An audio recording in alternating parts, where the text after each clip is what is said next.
சிவப்பரிசியில் சூப்பரான இடியாப்பம் எப்படி பண்ணுறதுன்னு பார்க்கலாம். ரொம்பவே ஈஸி. இதுக்கு வந்து சிவப்பரிசியை வந்து ஒரு 3 மணி நேரம் ஊற வச்சு வெயிலில் காய வச்சு மில்லில் கொடுத்து அரைங்க. அரைச்சிட்டு லைட்டாக வறுத்து வச்சிட்டிங்கன்னா ஒரு 6 மாதம் வரைக்கும் கூட இந்த மாவு வந்து கெட்டு போகாமல் இருக்கும். நான் வந்து சிவப்பரிசி வந்து 3 கப் எடுத்திருக்கேன். நல்லா கொதிக்கிற தண்ணியில் உப்பு தேவையான அளவு போட்டு 1 டேபிள் ஸ்பூன் ஆயில் ஊற்றிட்டு நான் இதில் வந்து மிக்ஸ் பண்ணுறேன். ஹாட் வாட்டரில் கொதிக்கும் போதே உப்பு போட்டுருங்க. 1 டேபிள் ஸ்பூன் ஆயில் ஊற்றிட்டு கொஞ்சம் கொஞ்சமாக சுடு தண்ணியிலே போட்டு நல்லா வந்து இந்த மாதிரி ஒரு கரண்டி வச்சு நல்லா கிராஜுவலாக மிக்ஸ் பண்ணிக்கிட்டே இருங்க. கை வந்து படாமல் பார்த்துக்கோங்க. ரொம்ப சூடாக இருக்கும். நல்லா சூடாக பண்ணால் தான் அது வந்து நல்லா சாஃப்டாக நம்மளுக்கு கிடைக்கும். இப்போ நல்லா ஓரளவு அந்த மாவெல்லாம் மிக்ஸ் பண்ணிட்டேன். இப்போ வந்து மிக்ஸ் பண்ணதுக்கப்புறம் நம்ம வந்து ஒரு தட்டு போட்டு மூடி ஒரு 10 நிமிஷம் அப்படியே ரெஸ்ட்டில் விட்டுறலாம். நல்லா சாஃப்ட்னஸ் கொடுக்கும் இந்த மாதிரி பண்ணுறதுனால. இப்போ நான் தேங்காய் பால் எடுத்து வச்சுருக்கேன் இடியாப்பத்துக்காக.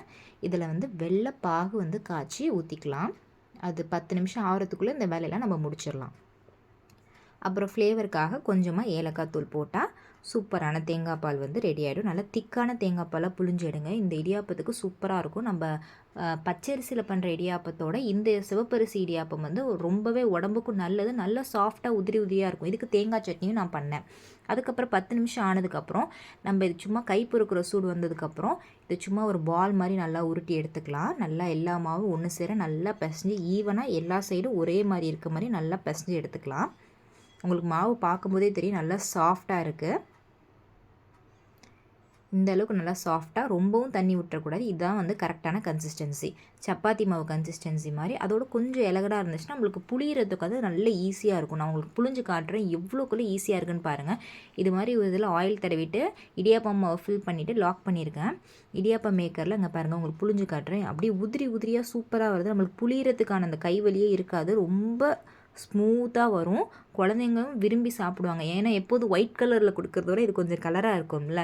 ரொம்பவும் சத்தும் அதிகம் இதில். சுகர் பேஷண்ட்லாம் சாப்பிட்டா ரொம்பவே நல்லது. ஸோ கண்டிப்பாக ட்ரை பண்ணி பாருங்கள். இப்போ நம்ம எல்லா தட்டுலேயும் எல்லா குழிலையும் இந்த மாதிரி இடியாப்பத்தை நம்ம வந்து புழிஞ்சு எடுத்துக்கலாம். நீங்கள் இந்த மாதிரி தான் புளின்னு அவசியம் இல்லை. நான் சின்னதாக இட்லி மாதிரி லைட்டாக ஊற்றிருக்கேன். நீங்கள் ஒரே மாதிரி தட்டில் கூட இடியாப்ப தட்டு இருந்துச்சுன்னா ஒரே மாதிரி சும்மா பெரிய ரவுண்டு சர்க்கிளாக கூட நீங்கள் இழுத்து விடலாம். இந்த மாதிரி எடுத்தால் குழந்தைங்களுக்கு லைட்டாக அது ஒரு புதுசாக இருக்கும். அழகாக எடுத்து சாப்பிட அவங்க எத்தனை சாப்பிட்றாங்கன்னு நம்மளுக்கு தெரியும். அதனால் நான் இந்த மாதிரி பண்ணிடுவேன். எப்போதுமே இட்லி சைஸுக்கு அழகாக ஊற்றி எடுத்துருவேன். நம்ம இடியாப்பம் பண்ணுறதுக்கு முன்னாடி இட்லியில் அந்த பாத்திரத்தில் வந்து நல்லா தண்ணி கொதிச்சதுக்கப்புறம் தான் இடியாப்பம் வைக்கணும். அப்போ தான் நல்லா சாஃப்டாக வரும். அதனால் நல்லா சுடு தண்ணி நல்லா கொதிக்கணும். கொதிச்சதுக்கப்புறம் தான் நம்ம இட்லி பாத்திரத்தில் இந்த இடியாப்பத்தை வைக்கணும். இப்போ நல்லா கொதிச்சிருச்சு. நான் அந்த இடியாப்பத்தை வச்சுக்கிறேன். எப்போதுமே ஒரு பிளேட் மேல் தட்டு மட்டும் வைங்க. கீழ் தட்டு வச்சிங்கன்னா டக்குன்னு குழைய கூட வாய்ப்பு இருக்குது. நம்ம கவனிக்காமல் விட்டுட்டோன்னா அதில் மேல் தட்டுனா குழையாது. நம்மளுக்கு ஒரு 5 நிமிஷத்துலேயே வெந்துடும். அதுக்குள்ளே நம்ம அடித்தட்டில் துணி போட்டு இடியாப்பம் புழிஞ்சு எடுக்கிறதுக்கு கரெக்டாக இருக்கும். இப்போ மேல் தட்டு வெந்துருச்சு. இப்போ எடுத்துடலாம். ஒரு 5 நிமிஷம் வெளியே ஆவி வந்தோடனே நம்ம வந்து எடுத்துடலாம்.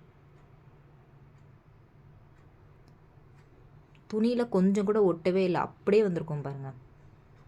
நல்லா பூ போல் சாஃப்டாக இருக்கும். ரொம்பவே ஹெல்தி. நீங்கள் காலையில் பிரேக்ஃபாஸ்ட்டாகவும் சாப்பிட்லாம், நைட்டு டின்னராகவும் சாப்பிட்லாம். ரொம்பவே சத்து. ஒயிட் கலரில் இல்லாமல் இந்த மாதிரி இருந்துச்சுன்னா குழந்தைங்களும் கலர்ஃபுல்லாக இருக்குன்னு சாப்பிடுவாங்க. இந்த வீடியோ பிடிச்சிருந்துச்சுன்னா லைக் பண்ணிக்கோங்க, சப்ஸ்கிரைப் பண்ணிக்கோங்க, நோட்டிஃபிகேஷன் பெல் ஐக்கானை கிளிக் பண்ணிக்கோங்க. நான் ஒன்று எடுத்தே காட்டுறேன் கையில். ரொம்பவே நம்ம பச்சரிசியோட இந்த சிவப்பரிசியில் வந்து அவ்வளோ சாஃப்டாக அவ்வளோ டேஸ்ட்டாக இருந்துச்சு. ஸோ கண்டிப்பாக ட்ரை பண்ணி பார்த்துட்டு எப்படி இருந்துச்சுன்னு கமெண்ட் பண்ணுங்கள். இந்த வீடியோ பிடிச்சிருந்தா லைக் பண்ணிக்கோங்க, சப்ஸ்கிரைப் பண்ணிக்கோங்க.